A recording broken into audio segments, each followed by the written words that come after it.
Hey everyone, welcome to the Krieg's Aether Tank Battlemage Guide video. The Battlemage, as a class combination, has always been, I don't know, I guess, non-plus? Kind of mediocre, kind of average, kind of B tier. And while in my own tiering system I still list it as B tier, there is a new set in the game that turns the Battlemage from sort of a weird oddity combination of a character class into a crazy powerful Aether tank. A while ago, I shared how to get this set, the Krieg set, to make this Battlemage possible, and I showed briefly the build I was using around that time.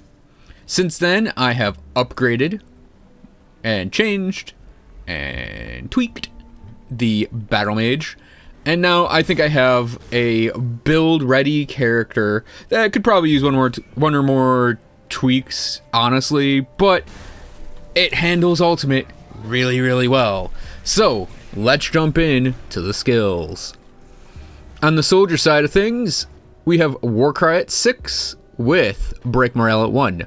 Warcry is going to go to 12 out of 12, which is where we want Warcry generally. Fighting Spirit I have at 10 out of 12, and it's also going to go to 12 out of 12. Overcapping this could be a thing if you really need to. Fighting Spirit is really nice. It activates 40% of the time, so it's going to be up for most fights for the duration of the fight. It's a really good OA boost, really good all damage boost, and is just really good for the Battlemage given the damage types you run with this set. Blitz is going to be at 16 out of 16 cap. We threw a point on Blindside, a point on Counter-Strike, and our main ability is going to be Cadence, which we obviously have at its cap, and we're going to overcap it with our gear. 1 point on Fighting Form, 10 points on Deadly Momentum. This will get to 12. This is another option to overcap, since Deadly Momentum is really powerful, and if you have the spare points, you can definitely do that.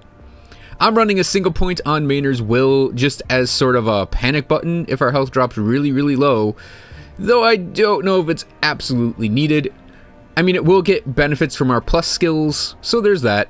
Field Command, Squad Tactics, again, we want them soft capped. Really good abilities, and Field Command, if you need the OA and DA and armor, you could overcap it. Likewise, Military Conditioning can be overcapped for an immense amount of health. We're using a shield with this build, and I'll get to gearing and whether or not shield versus dual wielding is better, which I wouldn't say one is better than the other, since they both serve a purpose. But in the case of my build, I am running a shield, so shield training just makes the shield more effective. And in 1 point on Decorated Soldier and Scars of Battle to get the benefits of these abilities, and to have our plus skills give them a little extra boost. So on the Arcana side, 1 point on Mirror. Obviously getting Mirror to 12 out of 12 can be super helpful, and if you are doing a dual wield setup, I would probably recommend that, since by doing that, you will have Mirror up more often, obviously. Myvan Sphere, we are going to run it at 12 out of 12. Conversion's a 1-pointer. Reckless Power is going to be 12 out of 12.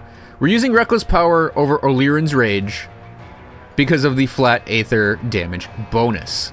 In version 1.0.3.0, attack speed has been added to Reckless Power, which means that it just got The Battlemage just got a buff. This Krieg's Battlemage got a big buff. And I think Reckless Power now is straight up better than Oliran's Rage for this build.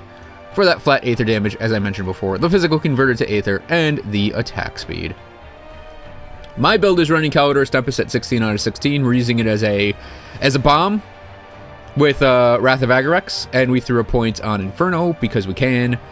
Electra's Flash Freeze has gained value in the most recent patch, and I've always run it 12 out of 12 before, but I think it's worth 1 point now. It's worth 12 out of 12 for normal / veteran, elite, and part of Ultimate. Like the early parts of Ultimate, but eventually you do want to drop it down to 1 point and just let your plus skills give it a buff. Absolute Zero has always been a 1-pointer. Inner Focus is capped, so we can overcap it for the percent OA. 1 point on Arcane Will, as per usual. Nullification's a great 1-point wonder, or you can get it to 10 out of 10, and it can be ready for pretty much every single fight. And it's actually really great as a defensive option, as it can basically gib all of the elemental enemies in the game. heavily. And then Fabric of Reality, you want capped, so we can overcap it for that flat Aether damage. The percent Aether damage is fine. Energy Leech is helpful for us, actually. But yeah, we want that flat Aether damage more than anything, because we are going to be using Cadence. We are going to be using these physical attacks. And having a lot of, or weapon attacks, excuse me. Having a lot of flat Aether damage is a lot of just raw DPS for us. So let's look at our gear. First and foremost, we have the Krieg set. It's a helmet, shoulder, gloves, boots, and chest set. It provides a whole lot of bonuses, which I'll go over as I equip it. But first we have to put on Tinker's Ingenuity. I need the mythic version of the blueprint still. I'm working on it. Once I get that, I'm pretty much just going to slap it into a bunch of characters because it's a great belt, regardless of build. And this helps us fix our poison damage specifically. But we also can fix our bleed damage. That's not so much an issue with the soldier, honestly. But, I mean, it's not a bad belt regardless. So the Krieg set. The helmet, or I should say, let's start with the set as a whole. It's a physical, Aether, and internal trauma damage-based set. You can see that those 3 damage types are supported by everything here. We'll start on the helmet. You get some health, avoidance, and some resistances. Bonuses to Blitz that let you blitz more and blitz harder. And bonuses to Warcry, which lets you Warcry more and actually deal damage with your Warcry. So, one of the things this set never had was movement speed, and they gave the boots a little bit of it. But the idea with this set is you want to blitz around more than you want to actually be running around. And this helmet enables us. This is also a reference to the fact that Krieg can blitz. And you get the Aether Spines proc off the helmet. And this can actually be kind of helpful for taking out some trash mobs that maybe shoot you with a crossbow or something. Also, Warcry is sort of a reference to Krieg's Wrath, the foot stomp Nova he does. So giving that's just giving you another Nova of Aether damage. So the chest piece gives you bonuses to Reckless Power, Break Morale, and now Spectral Wrath, because this is officially either a Battlemage set or a Death Knight set. You could run it as a Spellbinder. I actually think it could work as a Spellbinder too, because you could use like Reaping Strike, Up Close and Personal, maybe Necrotic Edge, Scondra's Elemental Exchange to kind of do a melee Spellbinder, and this will give you a nice chunk of defense for that. The shoulders give us Mirror, Warcry, and again, Spectral Wrath, that's the second part of the ability. Spectral Binding's the first part, and the shoulders give some attack speed too, which is pretty cool. The gloves give us some flat Aether damage, health, DA, attack speed, some resistances, +2 to mirror, and we convert 80% of the physical damage from Blitz to Aether damage. We also get Krieg's Fury. So we have a freebie Shockwave while we're attacking, again, supporting the Nova concept behind this build. And the boots give us our damage types, health, movement speed, some resistances, +2 to Reckless, +2 to Blitz, and +2 to Mark of Torment, which Mark of Torment's an amazing ability in the Necromancer class. And I think it'd be really, really good for that combo, Spellbinder or Death Knight, to take advantage of Mark of Torment. I'd be using that ability even if it didn't provide bonuses, the set did. For the gear around this, our pants are Stonehide of Nature's Bounty. They are still 75 pants. I haven't gotten this Affix combo to drop yet, or craft yet, in the expansion. I'm working on it. If I ever got better pants, I would definitely swap them in, but these do just fine, in all honesty. Like, we have such heavy armor already that having our pant slot be a little under armored, I mean, it's not great, but it's still workable. The character just doesn't even notice, in all honesty. For our jewelry, we have a Mythic Iskander's Focusing Prism. I'm not running multiple parts of the Iskander set. I don't know that we can, because the Iskander set is chest, head, shoulders, amulet, offhand. We'd have to use the offhand, because the Krieg set hits all of the Iskander slots. So yeah, we can't run multiple parts of this. I like the amulet, especially the mythic version, because of the total damage increase on mirror, and that's basically 3 seconds of increased damage. This would be probably a little better if we focused on like getting mirror a lot, like maybe use time dilation from the devotion constellations to keep mirror going. But honestly, that little damage boost is welcome, and the Iskander's Prism ability is actually really good for us. Getting some flat elemental on all of our attacks combined with some Aether and elemental, and we do, like, technically you can consider it a DPS loss to have some of our physical turned into elemental when we aren't geared for elemental, we're geared for physical Aether.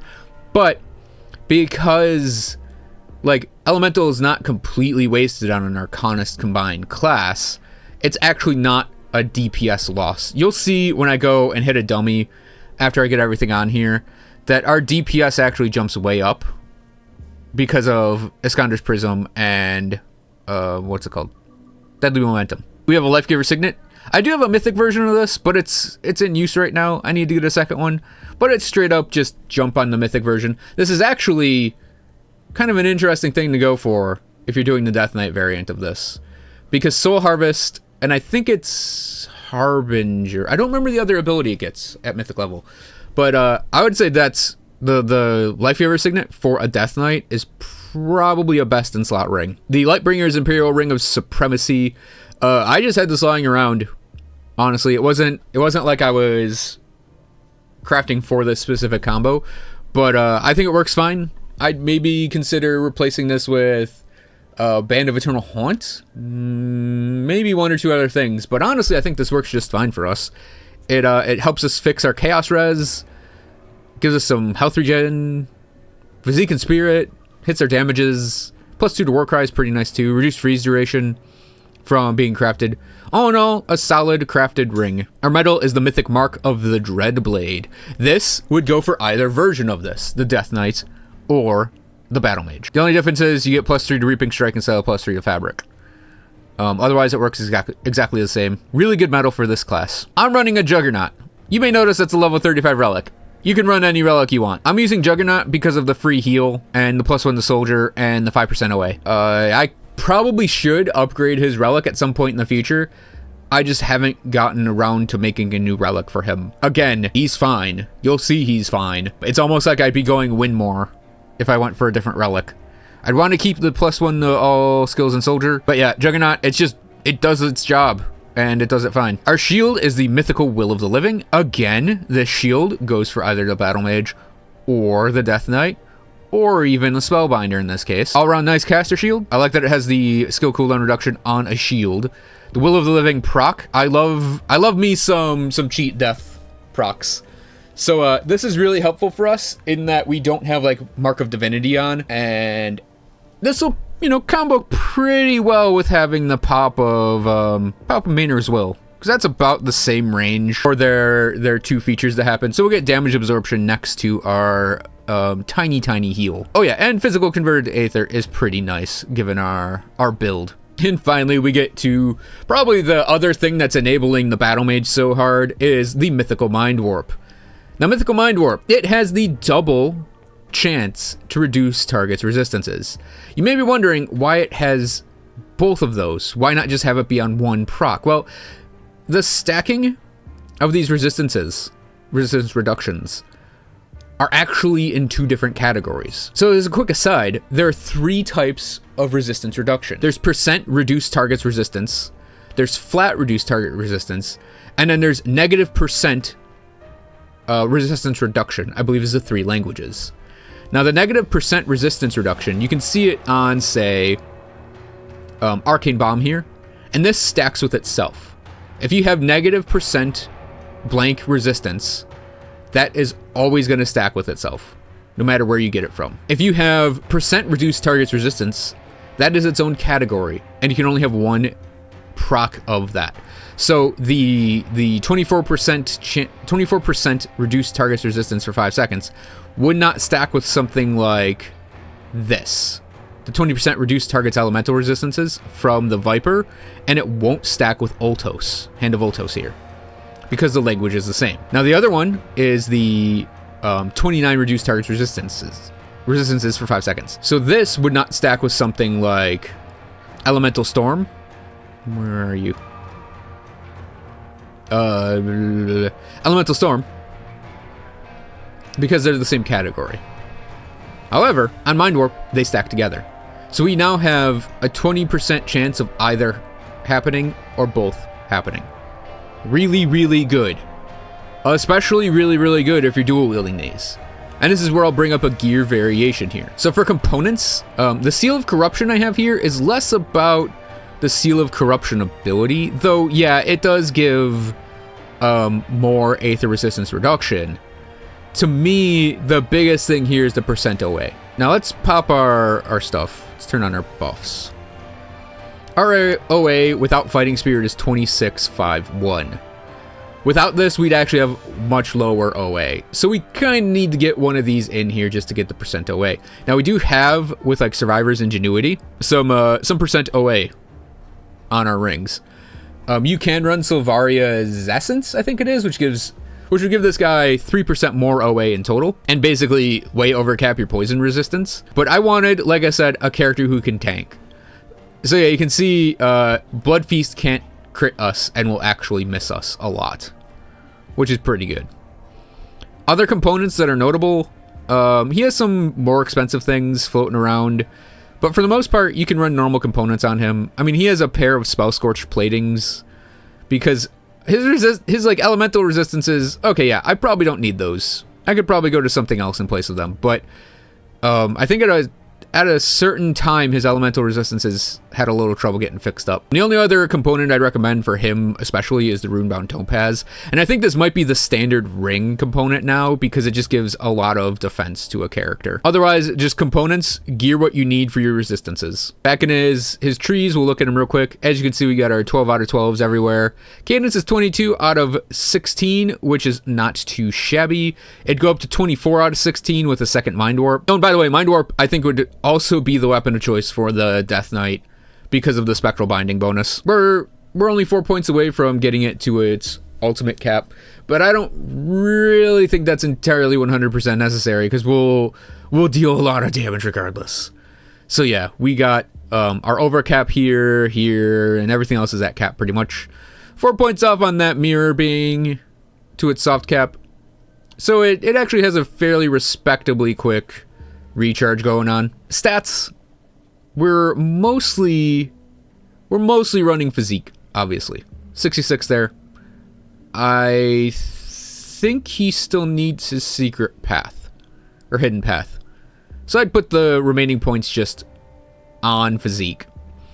We need some cunning because this is at 511.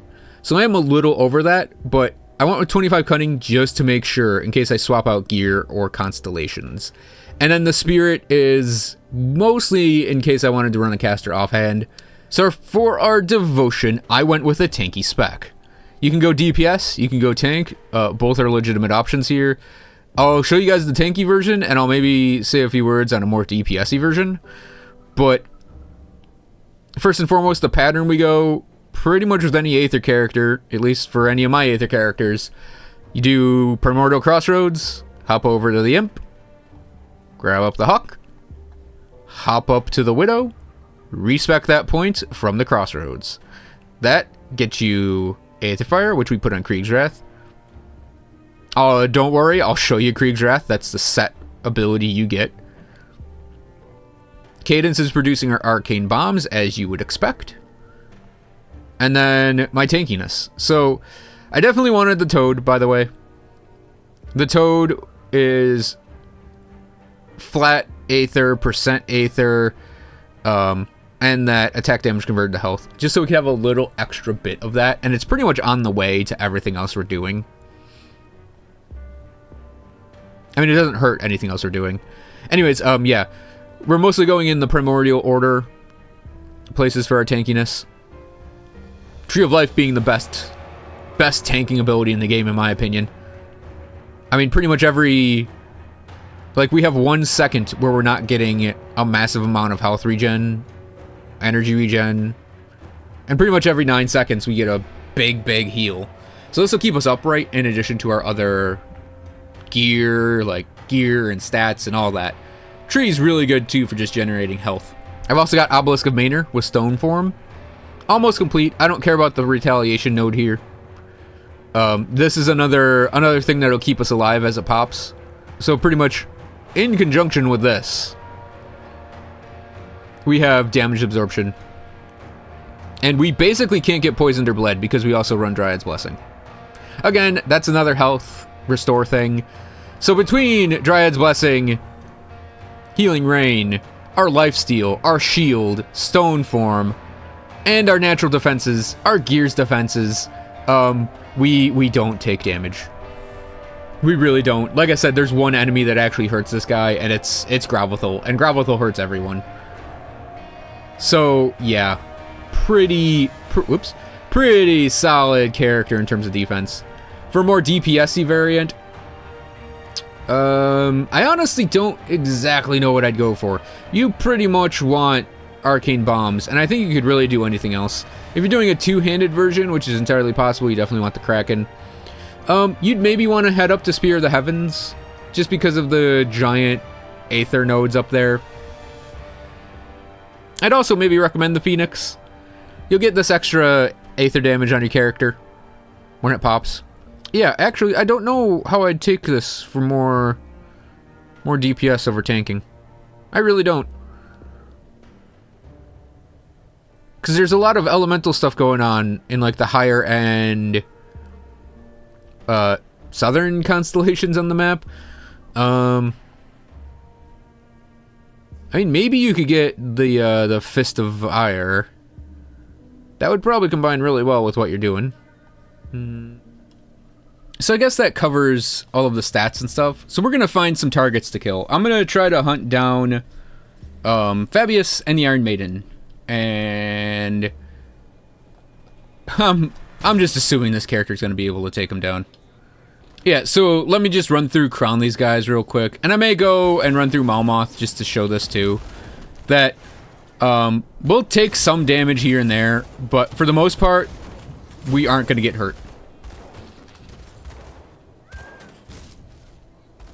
So we can pretty much just run wherever we need to run to fight whatever we need to fight. And we deal a ton of damage. So, well, here's Moneybags. I wonder if we'll be able to beat him. So the other rotation I forgot to mention is Blitz. We want to throw our Blitzes in here too. So, part of building this character, like my initial build of this character, was to take advantage of the fact that everything he did would be on cooldown, and I actually ran Star Pact. So that may be an option too for you guys out there. Like maybe run a caster offhand, Star Pact, and an amulet with cooldown on it. Just to keep everything you have just absolutely exploding out of you. Oh, no Fabius in the actual Cronley's hideout, but we'll kill Cronley. We just one and done these crystals. Nullify his shield. I mean, we could probably kill him through his shield.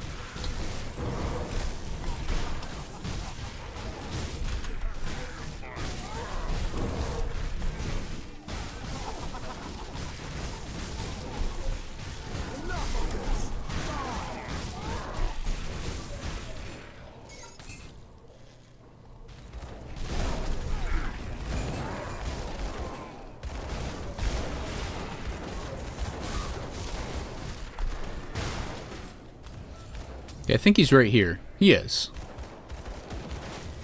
Let's drag him out here. We're gonna kill the guy with the aura first. Take out some gunmen because their gunshots are annoying me. Okay, now we can go toe-to-toe with Fabius the Unseen Gonzar. Here, hang on a second. You annoy me, and you annoy me. And wait, you annoy me too. Okay, now we can go and fight Fabius the Unseen Gonzar. So, the topic of whether or not builds like this just trivialize the game has come up in my chat while I stream. And I'm not gonna lie, I think it's mostly fine. I wouldn't mind, like, Cadence is ridiculous right now, and I don't think Cadence needs a nerf, but getting a character like this, in pretty much any class combination, it does make the game much easier. Once you have a character who can tank really well, the game becomes, it just does become easy. I mean, maybe not 100% easy, but definitely easier.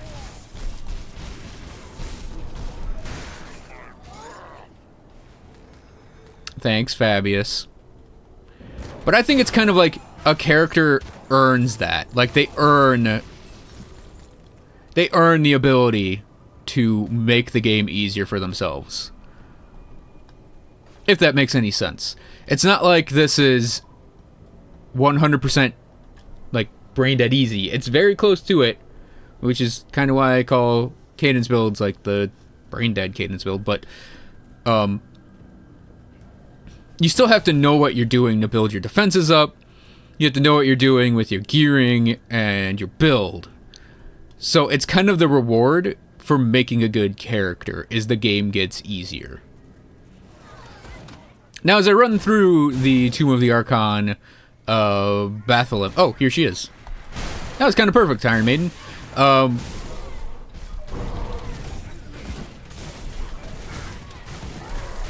I'm going and killing all the men around her first. Now, you could ask the question whether or not it's fair that the soldier basically enables all sorts of combinations like this, because it really does. It's a great, great class to combine with, as is the Arcanist.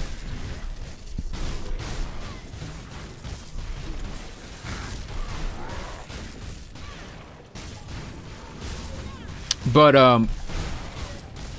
I think I'd rather see other classes get buffs to make them perform better.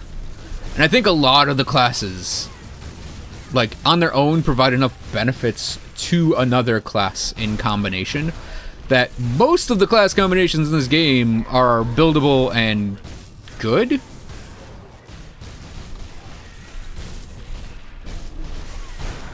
It's just that the Soldier and the Arcanist just combine so well with everything. Now, I'll make a note of one thing. You can't nullify anything that a Nemesis or even a purple named boss does, except for like Cronley's Sphere and one or two other things out there. That nullification I cast was to get the bleed off of me, and I do that a lot more now. The Nemesis monsters, the bosses in the game, they can actually put some pretty hefty negative effects on you. So I tend to nullify myself just to keep myself going. Okay, I'm gonna look for Grabba. We'll end that on a tilting note. Now, before we actually get out here, sorry about that. Before we actually get out here, I'll note I haven't actually fought Grabba with this character on this patch, so he may or may not go down a little easier than when I fought him on stream with this character. But we'll give it a good old try regardless. We just have to get to him. I'll note that as I go into the Cinder Waste, which is usually where I find him, that Grabba can pretty much spawn anywhere in the new Chthonic areas. So yeah, I'll just go straight down here. There are a couple bosses. Oh, no, that's not him. We'll kill this guy anyways. Gabalthun, the Visage of Madness, is another one of these Void Oppressor dudes. And there are two bosses on this stage of the Cinder Wastes. And there's one in the second area. I won't put those on camera because we're looking for Grabba.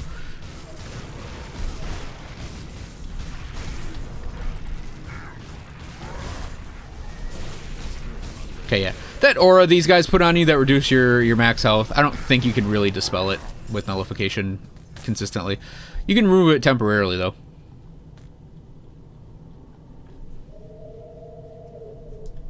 I don't think I've seen Grabba on the first level. I see him right here a lot. Which is why I'm taking out the mobs that are right here.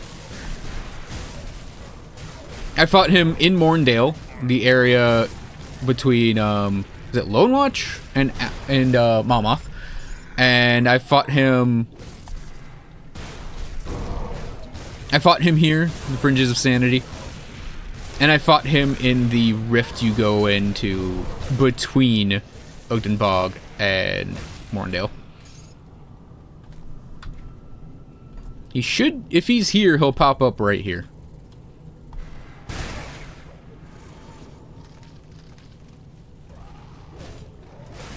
Hey, look, an arcane mob.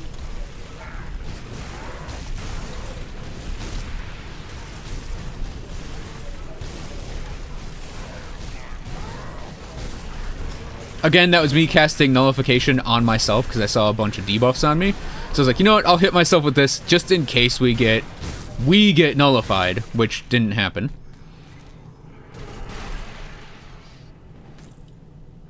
That was me preempting any form of nullification.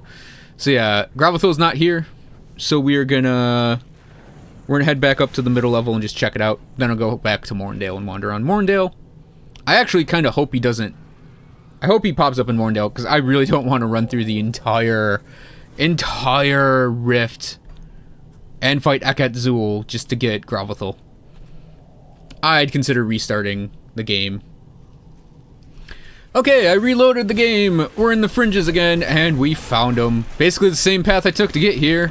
And there he is, down there. Looking big and terrifying, and he's gonna double claw swipe me and kill me.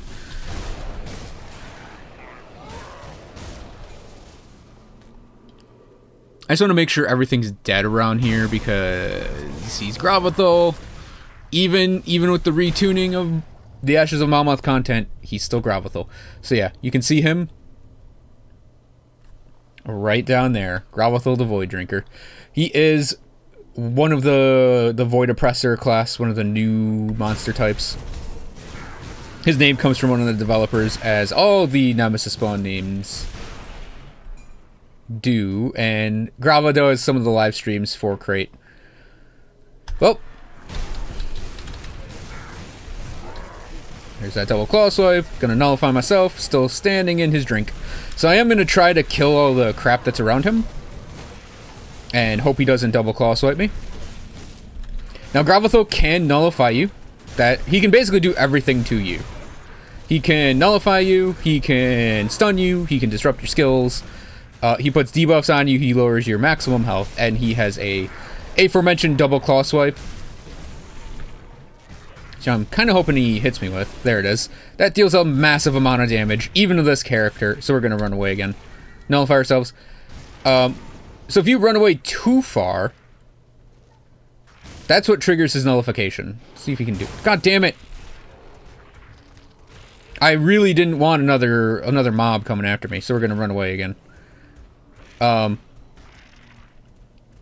Apparently we're going to have to fight these things off anyways. So let's go over here and just kill them. I kind of wanted to make this a show-off Grabbathel thing, to maybe cut that apart and just have it as a Grabbathel video. But yeah, we're doing not bad against them. I tend to avoid standing in those poison pools, or chaos pools, whatever. Actually, we're doing really well.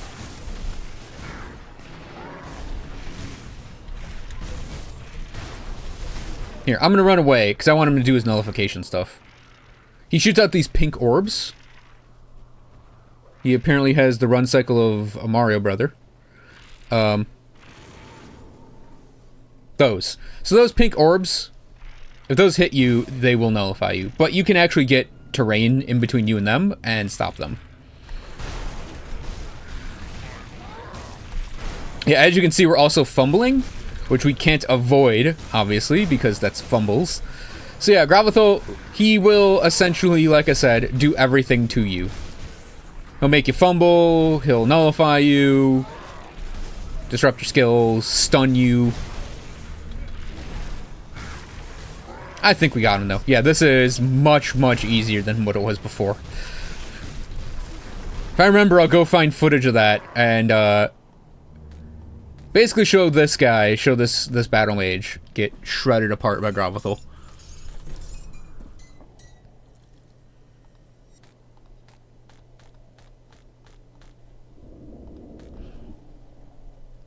So that's going to cover the Aether Tank Battlemage with Krieg set. The Battlemage enabling set that's pretty easy to get and really, really strong for Battlemages, Death Knights, and I'd even say Spellbinders. So thanks for watching, everyone. I hope you guys enjoyed this guide. Be sure to check out my stream, twitch.tv/wolfoverclocked. I stream around 5 to 6 o'clock EST every weekday.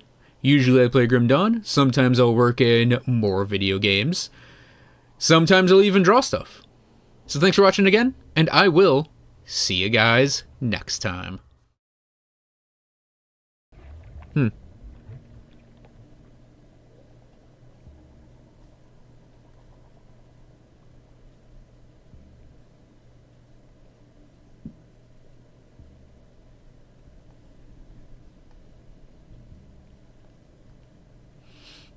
Yeah, my fist for Vire, I guess.